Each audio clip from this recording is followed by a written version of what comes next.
I know what you guys are thinking. You're wondering, why the heck are we getting a Beast Morphers review today instead of tomorrow? I'll explain why. We're not getting a Rise of the TMNT review this week. So instead I decided, why the heck not, and just simply get it over with. So anyway, yes, I am MegamanNG, and I welcome you all back to another Power Rangers Beast Morphers episode review. This review's a big one. A big one for good reason. Why is that? Because it's just awesome all throughout. This week we're going to be talking about episode 8, The Cybergate Opens. I'll provide a synopsis, as well as some of the main points. Along with some that I feel that, with how things are, let's just say it's not pretty. Let's begin. Nate is at work developing a prototype, but as he heads off, the Rangers spot him and ask if they can accompany him. Much to his dismay, he accepts. However, Scrozzle's plan to finally free Evox from his prison has now come to pass. There's just one problem. They need a body strong enough to contain it. So Blaze and Roxy are given one objective: capture Nate. They capture Nate so he can be able to create a body for Evox. Using a Robotron as a distraction, they capture him. Now the situation is dire. Can the Rangers save Nate before he is used to free Evox and bring about world destruction? Yes, new episode, new review, and the episode surprisingly came out today. Too bad this is going to be the last episode we'll be getting for a while. I'll explain why later. This plot, mind you, has been built up over about a few episodes, since probably episode 5. If you guys remember in episode 5, you noticed that there was like a decapitated head of Stagbuster there. That's when you know it just builds it up. Basically, it was built up well enough for this one moment.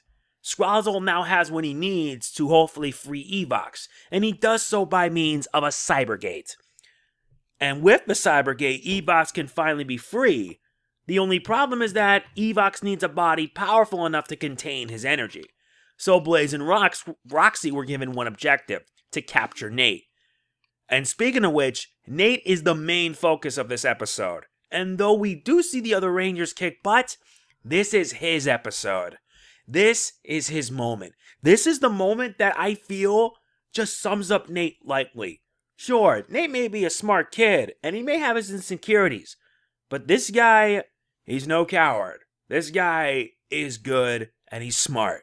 He's smart enough to figure out their plan, and is just as smart as to outwit his enemies too, as you saw after getting captured. I will say that Scrozzle really does love to brag. I mean it.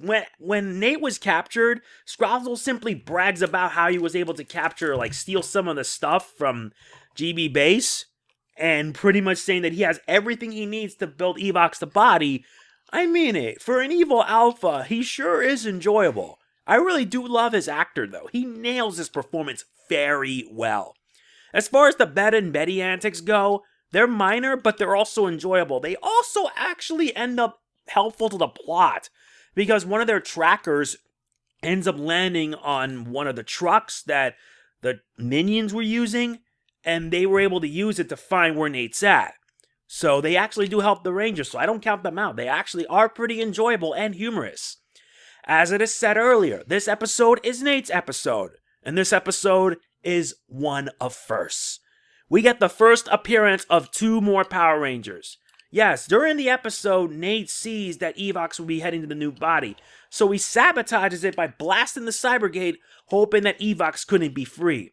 And using the DNA that he was able to collect, he is able to transform into a Power Ranger. Yep, Nate is now officially a Power Ranger. The Beast Morphers Gold Ranger, aka Beat Buster. And that's not all. Not only does one Ranger appear, but another one as well. He gets his own animal companion, or a robot buddy as it were. Steel, aka Beast Morphers Silver, Stag Buster. I would personally call him Jay, but Steel just works for me nicely. It gets better because he also prevents Evox from getting a body and ends up becoming a Power Ranger. And all throughout the while, he says the lines, phenomenal. Phenomenal? No. It's not phenomenal seeing this. This is more phenomenal. I did mention that we also get the first appearance of Steel.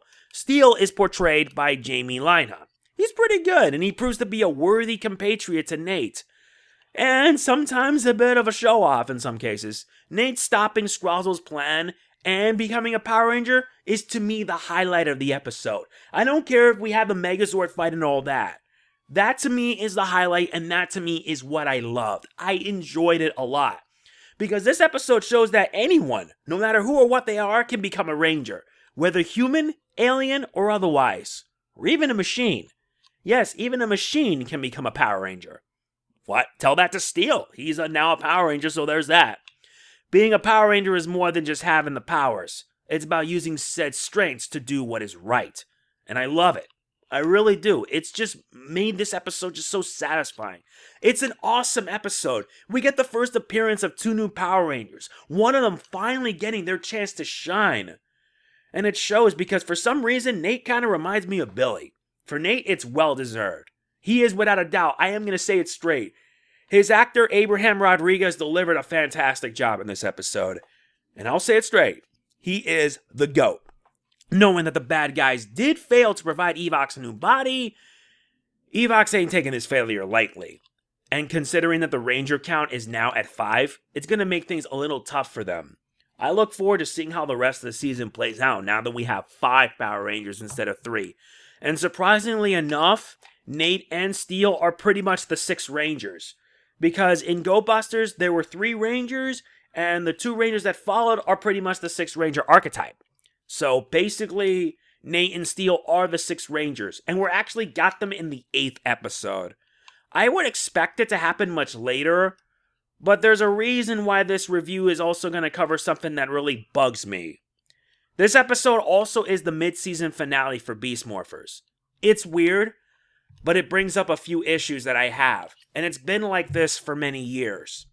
Since Power Rangers Samurai, Nickelodeon implemented a policy that all shows need to have 20 episodes per season, a 20-episode mandate. That also includes pretty much the holiday specials that come with it too, compared to the 40-episode season that previous seasons had, mostly in the Saban and Disney era. It has hurt the franchise in some ways, though there are exceptions to this. Dino Charge being the one exception that they were able to implement a 20-episode season and deliver. Some shows have had a few hit or misses. It has hurt the franchise. Many feeling that being on Nickelodeon hurts. But let's be honest with the situation. It was around this time that Disney pretty much wanted nothing to do with Power Rangers. And the reason why they wanted nothing to do with it was because they ended up buying Marvel. And now that they got Marvel, they have no need for Power Rangers anymore. In fact, they were pretty much embarrassed by Power Rangers. They see it as an embarrassment to have, let alone produce. But thing is, why would you consider it embarrassment when they only got it just because they wanted to buy the library or the Family Channel, as well as Fox Kids? The other reason being, and I may as well just say it, that we're not going to be getting new episodes for several months. Nickelodeon, by this point, would mostly devote their stuff towards stuff in the summer, like their whole worldwide day of play garbage. In a way, this also kills the hype. It really does, because just as when things start to get good, that's when Nickelodeon decides to pull the plug and say, you guys are not getting episodes for a while, probably in the fall. And when that happens, well, let's just say the hype would pretty much be died down. I don't know if it's a good move or not, but personally, in my honest opinion, it's a bad move. It's a bad move because people will ignore the series when it gets back. Though I could be wrong about this, and in turn it would affect the ratings. In my honest opinion, Saban should have never signed a deal to air Power Rangers on Nickelodeon to begin with. I know a lot of us have complained about it for years. Me especially, because honestly having it on Nickelodeon hurts. It hurts the series because Nickelodeon would rather care more about their own content than others. Why do you think some shows end up getting screwed over in more ways than one?